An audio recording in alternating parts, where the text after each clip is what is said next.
grande honra dividir a mesa com tão ilustre doutrina de direito constitucional.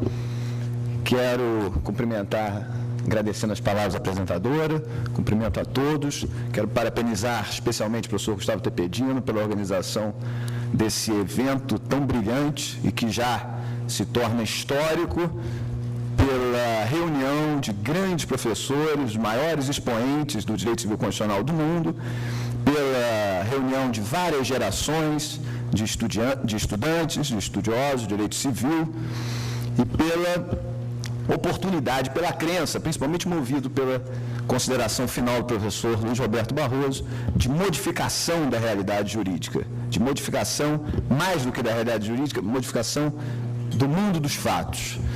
Acho que aqui a gente está experimentando um momento único e muito relevante. Portanto, eu comungo dessa alegria de estar aqui com vocês. Eu vou dividir a minha apresentação em duas partes.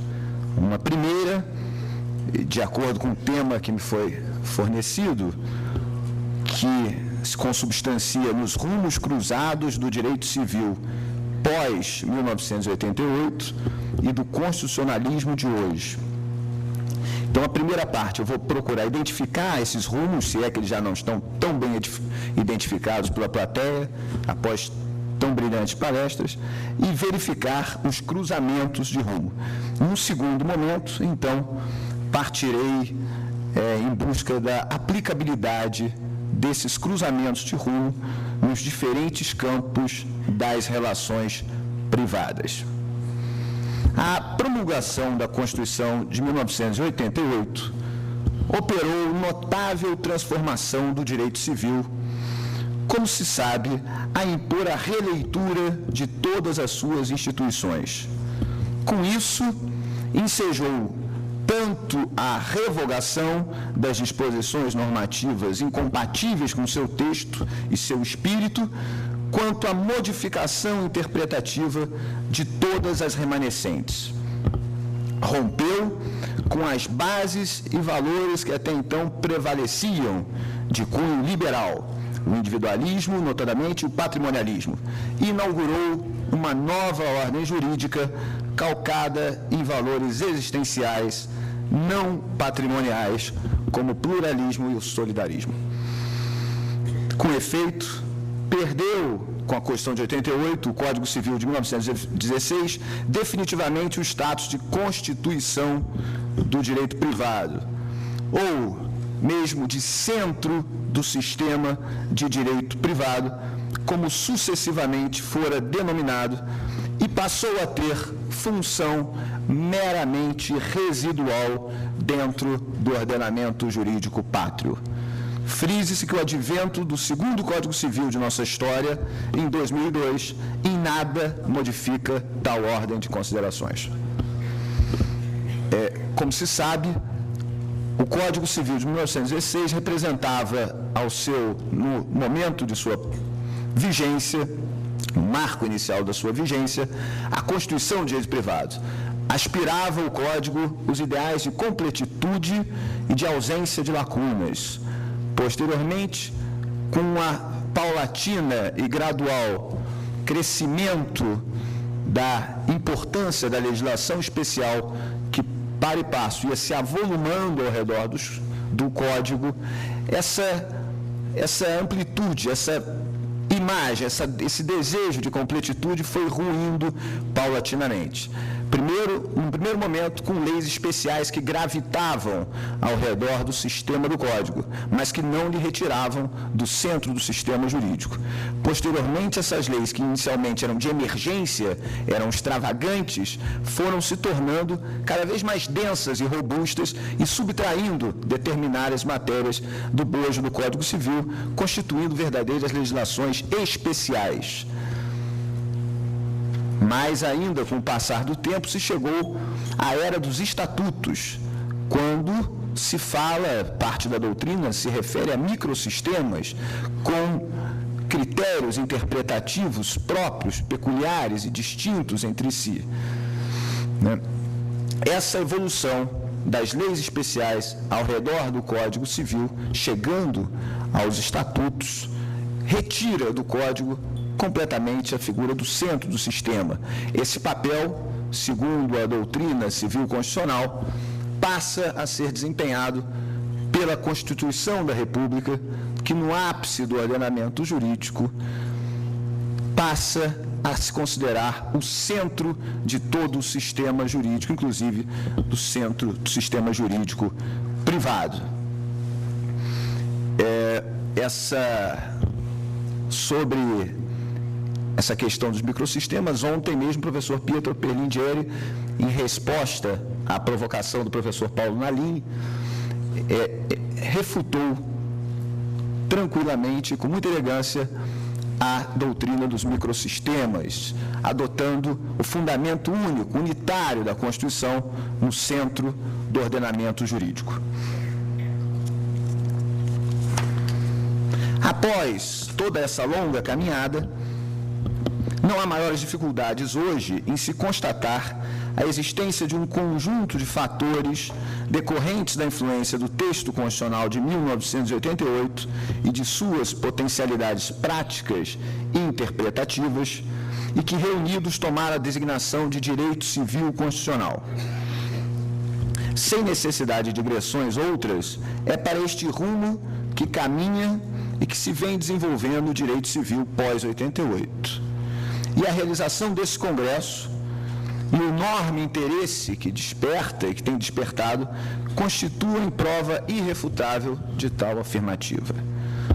Com o único intuito, então, de compilar para os estudantes aqui presentes os principais fundamentos metodológicos do direito civil constitucional, passo a listar sumariamente os fatores que parecem constituir os rumos do direito civil pós-1988, nos termos exatos do tema que me foi atribuído.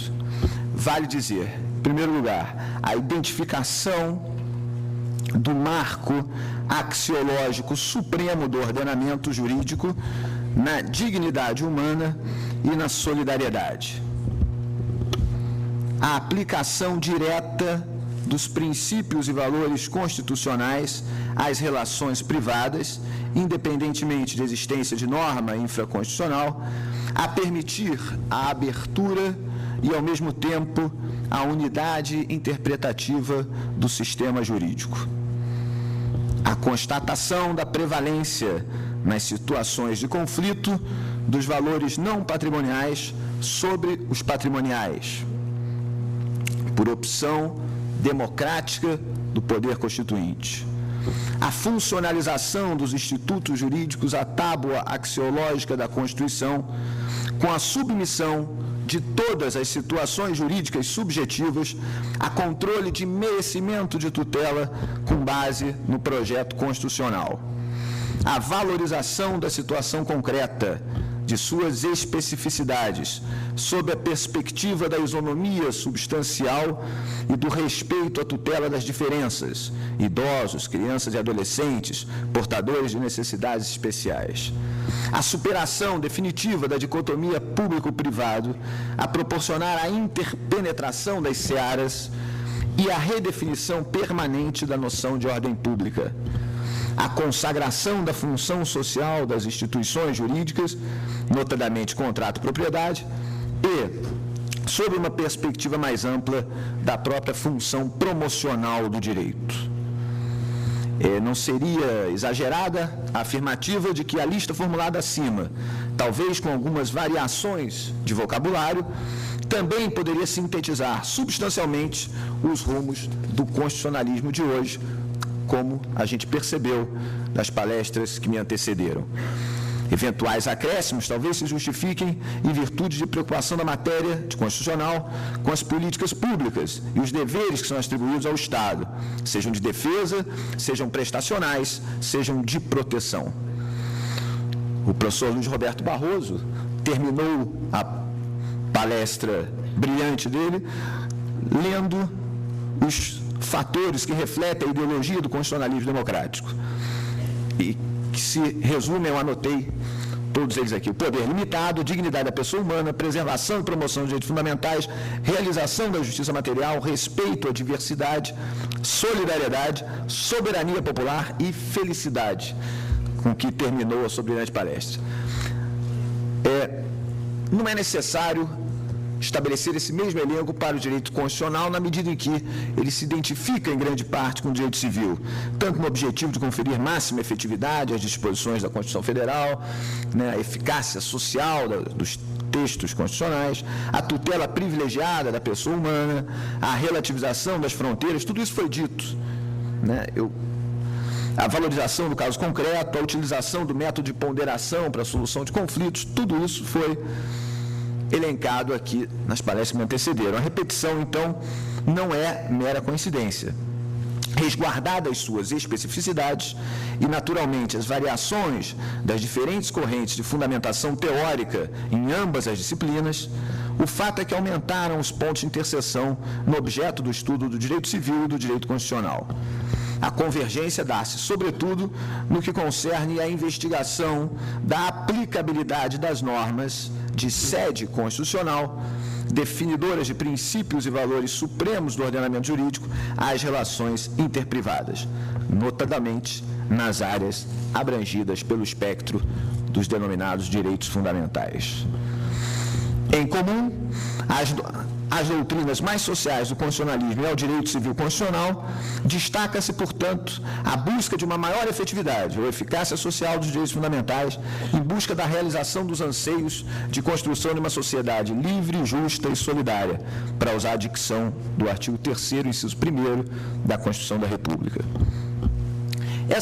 Apontadas esses rumos e bem delimitados os escopos de direito civil, de direito constitucional e os cruzamentos a que se refere a temática ora proposta, agora eu ingresso, então, numa segunda parte dessa breve apresentação, para cuidar rapidamente da aplicação de alguns pontos de cruzamento em diferentes segmentos das relações privadas.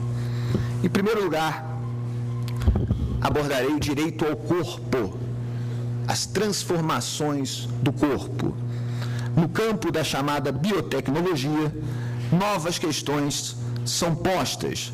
A professora Maria Celina Bona de Moraes ontem nos brindou com o exemplo dos chips que são introduzidos sob a pele das pessoas para todos os fins imagináveis, desde controle de pagamento de consumo em boates, até para segurança anti-sequestro no Brasil e mesmo para vigiar as liberdades condicionais concedidas no direito inglês aos presos.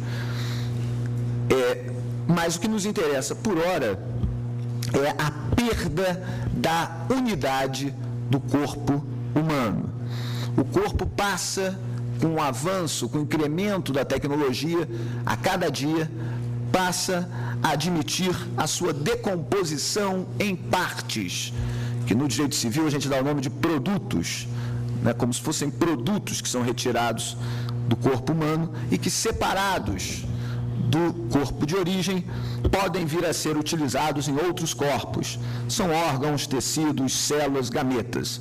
Na Alemanha, muito recentemente, ocorreu um caso dramático, de um sujeito que iria se submeter a um tratamento médico, tratamento de saúde grave, e esse tratamento poderia levá-lo à esterilidade.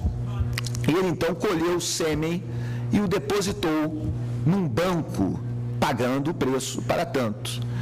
E, feito o tratamento, ao cabo bem-sucedido, resultou, embora bem-sucedido para a sua saúde, de maneira geral, resultou na sua esterilidade. E o sujeito, então, foi, sem maiores aflições, ao banco de sêmen para lá retirar o material depositado e, assim, tentar fecundar, tentar obter um filho natural, que era o seu desejo ao depositar o sêmen no banco. Pois bem, lá chegando, ele é informado de que o seu material genético fora destruído acidentalmente por um funcionário do banco. Diante do drama vivido, o sujeito ajuiza ação de reparação de danos em face do banco de sêmen. E não é difícil a gente imaginar que se trata aqui de um caso de dano irreparável na responsabilidade civil, né, consubstanciado na perda da chance de ter um filho próprio. Não quer dizer que ele seria bem sucedido na tentativa de engravidar, mas tinha boas chances. Ao final, o processo, seu pedido foi julgado procedente e a Corte Constitucional Alemã quantificou a reparação dos danos morais em 12.500 euros para essa situação dramática do sujeito. O valor é bem superior aos mencionados ontem pela professora Celina, que estão em voga aqui no Brasil. Eu sempre defendi, só um parênteses em termos de quantificação, que os valores da reparação do dano, os valores em sentido pecuniário, correspondam aos valores axiológicos do ordenamento. É sempre desejável que, quanto maior for a importância, quanto maior for a relevância do valor em jogo, maior deve ser o valor pecuniário da reparação. Mas fechando parênteses, voltando aos avanços da biotecnologia. Os dados genéticos hoje, então, podem ser obtidos com baixo índice de invasão. Isso é uma modificação recente, né? Um lenço usado, a gente vê várias hipóteses na prática, né? Uma guimba de cigarro, um fio de cabelo, podem traduzir o quadro de saúde de uma pessoa atual e futuro. A partir de então, renovadas questões éticas passam a surgir. Será que finalidades de identificação e segurança podem justificar qualquer utilização tecnicamente possível do corpo humano? É a pergunta que se faz. Para responder a tal indagação, a Carta dos Direitos Fundamentais da União Europeia proibiu qualquer discriminação em virtude do patrimônio genético, no artigo 21, consagrando expressamente e normatizando o princípio da não discriminação.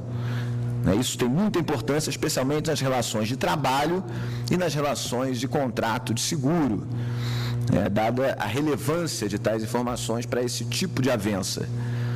Por isso também que se sustenta a necessidade de se reduzir a manipulação de dados pessoais e identificadores, limitando sua coleta ao mínimo necessário para atingir as finalidades legítimas. Princípio aqui da necessidade sob o método da ponderação, ou seja, se obter o mínimo de sacrifício possível para a finalidade que se quer alcançar. De qualquer sorte, embora se tenha tornado múltiplo, mediante a tecnologia da decomposição em parte e a fácil identificação de seus dados biométricos, o corpo humano deve ser interpretado como uno. É a pessoa em concreto a ser tutelada.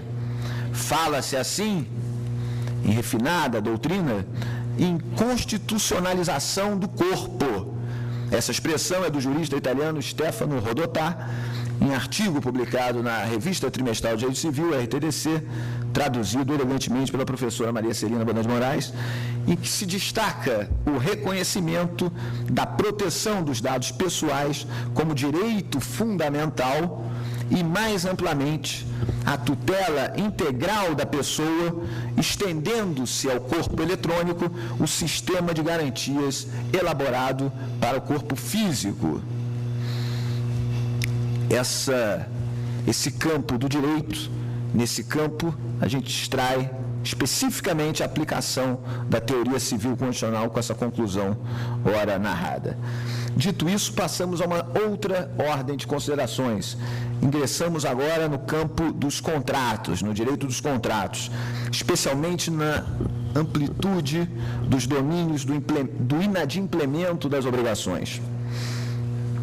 Aqui, dada a limitação de tempo, a escassez de tempo, o enfoque será o da ampliação do espectro do adimplemento, ou seja, ampliação do espectro do cumprimento das obrigações e, por via de consequência lógica, também a ampliação do espectro do inadimplemento. A partir daí surgem figuras interessantes que a doutrina vem de se ocupar, como a violação positiva do contrato por descumprimento de deveres anexos carreados pela boa-fé objetiva. A figura também do adimplemento substancial, também com fundamento no princípio da boa-fé, mas por outro ângulo. E a possibilidade do inadimplemento contratual gerar danos extrapatrimoniais. Em tema de atividade econômica privada, a Constituição da República rompeu com a ótica produtivista e patrimonialista, então frequente nesse campo dos direitos obrigacionais. Hoje se fala em extensão, em ampliação da noção do inadimplemento. Essa ampliação se dá, sobretudo, em virtude da força do princípio da boa-fé objetiva. Então, se passa de considerações em que a relação jurídica obrigacional era simples, era estática, simples no sentido de se subsumir à prestação, a atitude das partes está voltada ao cumprimento da prestação principal, tão somente, e estática no sentido de ser vista como uma figura pontual, aquele cumprimento dentro do tempo, e passa, hoje em dia, passa a se ter uma relação obrigacional complexa e dinâmica. Complexa no sentido de comportar, além da prestação principal, outras prestações secundárias, outras prestações acessórias, anexas. São deveres como os da boa-fé, que horas nos interessam. E a relação obrigacional passa também a ser vista como dinâmica, a visão de obrigação como processo, tão conhecida do nosso estudo do direito das obrigações, processo por caminhar para o cumprimento, para o adimplemento das obrigações. Então, se partiu de um modelo dicotômico, mora e inadimplemento absoluto, previsto no Código 16, para um modelo tricotômico, agora oxigenado pelos valores constitucionais e a abranger, além do inadimplemento absoluto, da mora, também a violação positiva do contrato, que seria, então, essa terceira via no espectro do estudo do inadimplemento contratual. Pode-se concluir, então, que a violação de deveres anexos de boa-fé, informação, lealdade, cooperação, proteção e etc., porque os deveres de boa-fé são insuscetíveis de categorização a priori. Então, entendendo-se essa violação de deveres anexos como espécie de violação positiva do contrato, se vê que essa violação se constitui em nova espécie, ela mesma, de descumprimento contratual informada pela axiologia da Constituição da República. Isso tudo sem embargo de, como se tem destacado em refinada doutrina, os deveres de boa-fé se projetarem não só para a execução do contrato, para o momento da relação obrigacional contratual, mas também a alcançar, a impor deveres aos contratantes, mesmo antes da celebração do contrato e até mesmo depois também da celebração do contrato. E eu, ao falar sobre boa-fé, homenageio daqui professor querido Antônio Junqueira e a professora Judite Martins Costa, dois dos maiores nomes do assunto, do estudo do assunto do direito brasileiro. E, por fim, para concluir esse tópico, destaco aqui a figura do adimplemento substancial, também baseado no princípio da boa-fé objetiva, e que tem como efeito principal impedir tão somente a resolução, o desfazimento do negócio em virtude do inadimplemento pouco significativo, incapaz, por seu turno, de abalar a comutatividade, o equilíbrio das prestações dentro do contrato. Essa figura tem como requisito o fato de a prestação pactuada ter sido substancialmente satisfeita pelo devedor. E, portanto, se ela foi substancialmente satisfeita pelo devedor, se vê que não há abalo à comutatividade, ao equilíbrio intracontratual, ao equilíbrio econômico do contrato. Exemplos que pululam na jurisprudência dizem respeito especificamente à compra e venda em prestações, quando o devedor paga 48, 49 prestações, parcelas, num parcelamento de 50 vezes, dividido em 50 vezes.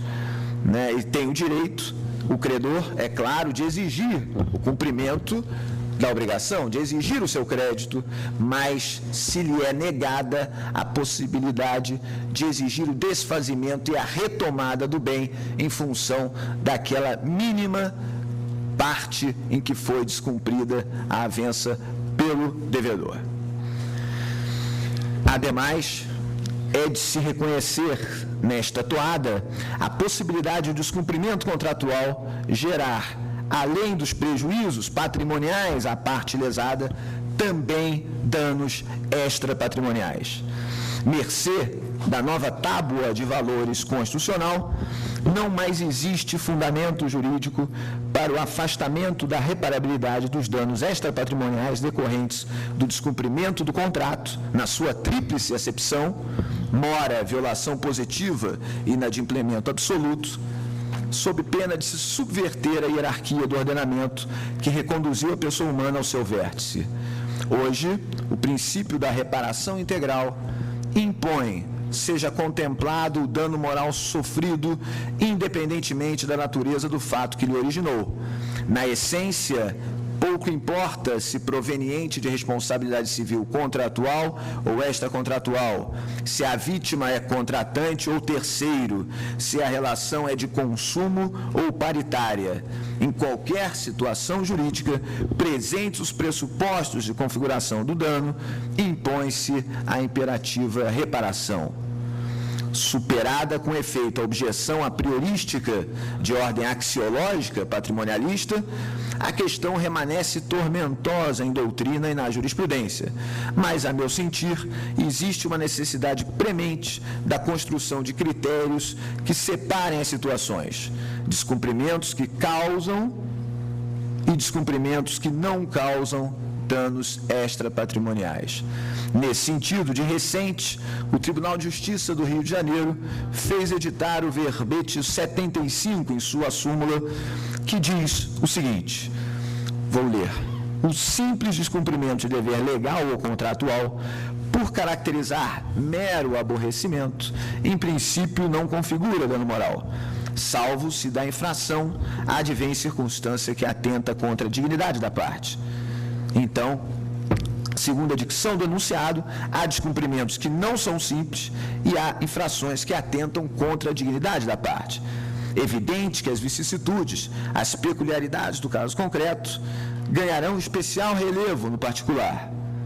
Mas creio que a natureza dos valores em jogo envolvidos no contrato e também a boa-fé que deve pautar a atuação dos contratantes sejam balizamentos seguros nesta árdua tarefa. Com o fito de auxiliar o intérprete ao deslinde das situações que lhe desafiam solução, mostra-se importante a perquisição, então, da natureza dos valores perseguidos ou presentes no contexto em que a avença se desenvolveu. Se em jogo a saúde ou a própria vida humana, como em tema de responsabilidade médica, identifica-se de pronto um fortíssimo fator de diferenciação, vamos chamar assim. No mesmo sentido, o bem-estar almejado com a viagem de férias, para lembrar a hipótese já consagrada na jurisprudência italiana e agora na brasileira também, oportunidade lúdica, muitas vezes única na vida das pessoas, também aqui o dano decorrente implica um estado de gravidade que enseja a pronta reparação por parte do ordenamento. O outro fator de diferenciação relevante que apontei na boa-fé, né, nesse sentido, se presente no caso deliberada conduta dirigida em sentido contrário à boa-fé que se espera dos contratantes, réxios que a eles se impõem como dever jurídico específico, maior a gravidade do resultado danoso. Afinal, malferir a boa-fé é malferir o projeto solidário existencialista constitucional. Como exemplo dessa circunstância, se destaca uma decisão do Tribunal de Justiça do Rio Grande do Sul, na qual se julgou uma situação em que um grupo de naturistas estabeleceu um contrato com uma empresa, com um veículo de telecomunicação, no caso o SBT, para uma reportagem acerca dos costumes e da vida, da rotina daquele grupo de naturistas. O contrato, evidentemente, por envolver a privacidade e valores daquele grupo, que vive de maneira alternativa dentro da sociedade, foi clausulado nos moldes do direito norte-americano, de maneira estritamente detalhada, e a veiculação das imagens ficou condicionada à apresentação em um único programa da rede SBT, que seria o SBT Repórter. E o único repórter que poderia fazer a tal reportagem seria o Hermano Henning, que foi considerado pelo grupo de naturistas um sujeito insuspeito, isento, sério para desenvolver a reportagem. Pois assim foi feito. No primeiro momento, o SBT, cumprindo literalmente a avença, mandou a equipe de reportagem local, foi feita a reportagem, foi divulgada a reportagem em rede nacional no SBT Repórter. Dada no momento posterior a tamanha repercussão daquela divulgação da reportagem, logo o SBT, talvez movido por interesse comercial, pelo grande sucesso despontado pela reportagem, enviou as imagens ao conhecido programa do Ratinho. Vocês todos conhecem. E a partir de então, essas imagens foram ao ar no programa do Ratinho, onde barbaridades aconteceram contra a privacidade daquelas pessoas. Um bonequinho de gosto duvidoso fazendo os sinais os mais estapafúrdios possíveis e o apresentador se dirigindo àquelas pessoas, aos naturistas, de maneira absolutamente deselegante. Tamanho descumprimento literal, tamanho descumprimento diametralmente oposto ao pretendido pela vontade contratual, ensejou a ação de reparação de danos morais no Tribunal de Justiça do Rio Grande do Sul. Em primeira instância, foi fixada a quantia de 100 salários mínimos para cada autor. Posteriormente, o tribunal, verificando a gravidade da conduta, a contrariedade à boa-fé, aumentou a reparação em 10 vezes, fixando em 1.000 salários mínimos por autor a reparação na hipótese concreta. Então, se tem que o tema dos pressupostos da responsabilidade civil contratual por danos extrapatrimoniais ainda são muito discutíveis, mas me parece que o critério de boa-fé pode ser usado, sobretudo no que tange a quantificação da reparação dos danos. Bom, dito isso, passamos ao terceiro ponto, que diz respeito à posse. Quanto tempo eu tenho, hein? 5 minutos? 10? Ótimo. A posse. A disciplina da posse no Código Civil, influenciada pela normativa constitucional, é definida, como se sabe, como o poder de fato protegido juridicamente que se exerce sobre uma coisa. Do conceito se extrai que a posse se considera um exercício de fato, na fórmula deliberadamente redundante da doutrina civilística. Independente de título, o simples exercício de uma das faculdades inerentes ao domínio já se constitui em posse. É um direito, portanto, autônomo, com ações próprias e independente da propriedade. A partir de tal conceito se extraem os principais efeitos da posse, que são, sumariamente, em primeiro lugar, o direito de defesa possessória, que compreende tanto a legítima defesa da posse, por um lado, como o emprego da tutela interdital, o emprego das ações possessórias, de outro lado. O direito à indenização de benfeitorias e à retenção de frutos, conforme o caso, e, talvez apontado como principal efeito a possibilidade da posse se converter em propriedade por uso capião. Segundo o método civil constitucional, e com base aqui nas preciosas lições do professor Gustavo Tepedino, pode-se concluir que a justificativa da tutela jurídica da posse encontra-se diretamente ligada à função social que desempenha o possuidor.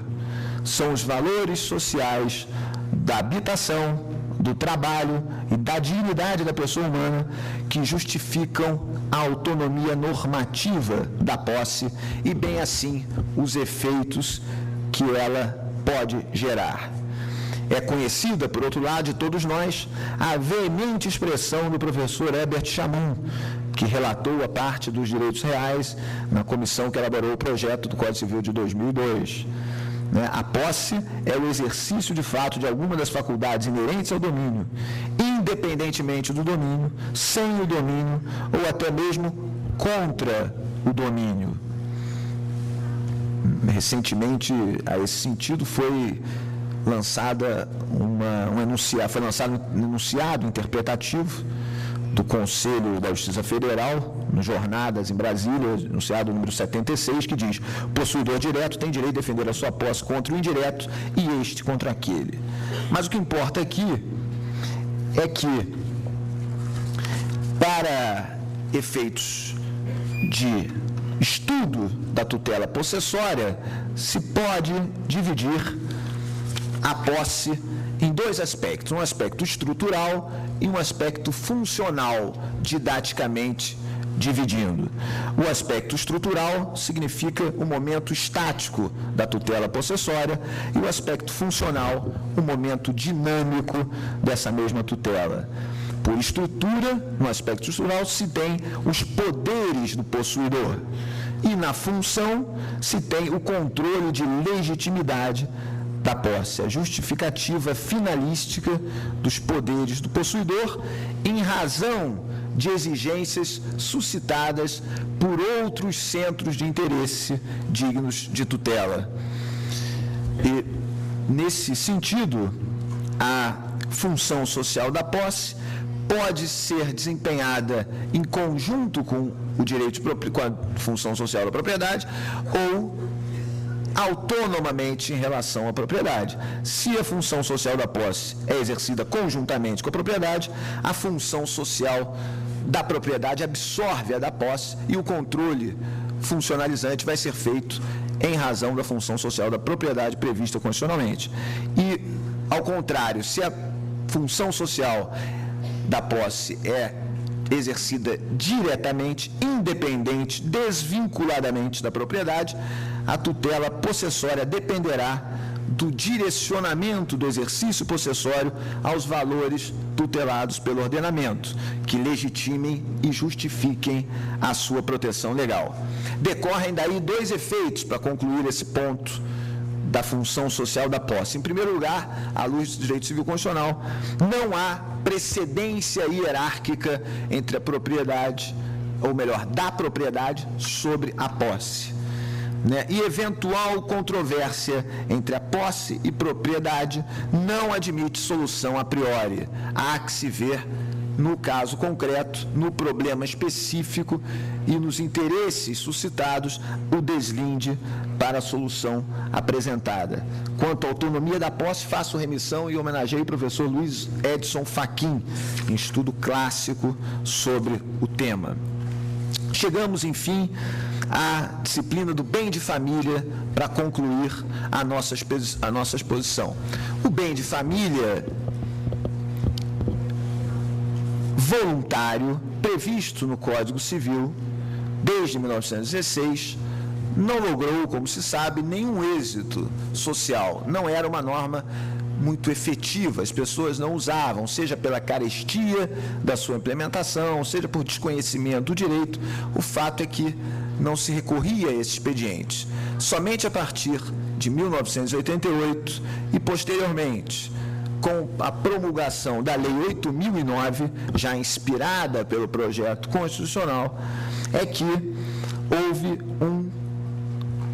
uma grande dinamização do tempo passando a disciplina do bem de família de voluntária para legal, ex re, de maneira automática, constatados os requisitos da norma. No entanto, logo com o desenvolver dos anos, dois aspectos merecem a nossa atenção para a conclusão. Primeiro, o alargamento do conceito, em nome do emprego dos valores constitucionais, da isonomia substancial, da tutela da dignidade humana, da solidariedade social, se passou a admitir também como bem de família o imóvel da pessoa solteira, que vive sozinho, sem qualquer família, em sentido que se dê ao termo, em qualquer sentido que se dê ao termo. Portanto, houve, em primeiro lugar, um alargamento do conceito e do espectro de cabimento do bem de família. E, em segundo lugar, hoje se tem uma discussão palpitante quanto à penhorabilidade do bem de família, do imóvel do fiador num contrato de locação residencial. Há uma discussão muito grande. O Supremo Tribunal Federal, de recente, entendeu que era penhorável o bem, decisão com a qual nós não concordamos, mas ainda há vozes em sentido contrário e se espera que essa tendência se reverta para estender também ao fiador, no contrato de locação, o benefício da impenhorabilidade do bem de família. Essas eram as considerações sumárias que eu tinha a fazer e eu vou agora encerrar rapidamente com uma pequena história que aconteceu aqui ontem no nosso curso. Ontem, imediatamente após a conclusão da palestra magna de abertura desse evento, magnificamente proferida pelo professor Pietro Peringhieri, acorreu ao microfone aqui para dar um aviso, uma distinta senhora, integrante da organização administrativa do Congresso, e dirigindo-se a uma pessoa anônima, possuidora de um automóvel modelo Fiesta, placa de Teresópolis, dentre a multidão de mais de 1.200 pessoas que lotávamos esse auditório, anunciou em alto e bom som: as lanternas estão acesas. Dito após a profunda intervenção do professor Peringhieri, as palavras, talvez em razão da ebulição intelectual decorrente da profícua reflexão suscitada, logo adquiriram um significado profundo. Em sua espontaneidade, brindou-nos a todos com uma imagem poética, metafórica.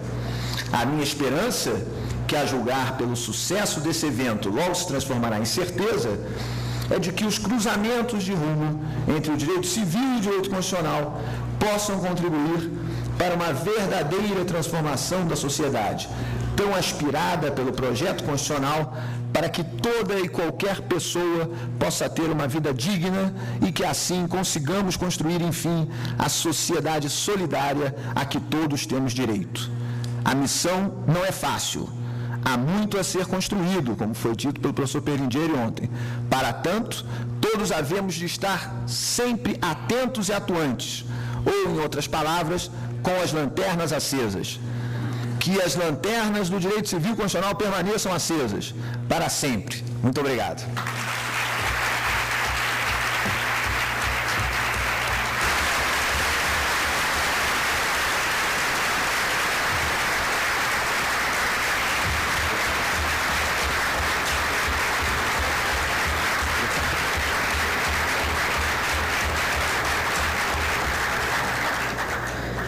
Quero agradecer ao professor Carlos Edson pela brilhante exposição e já encerrando esse painel, quero informar a todos que teremos um intervalo de breves 15 minutos e que no próximo painel... Tá difícil. No próximo painel, o sorteio dos livros será realizado no início. O sorteio do livro será realizado no início do próximo painel, com aquela regra já conhecida de todos: receberá quem estiver na sala. Obrigada.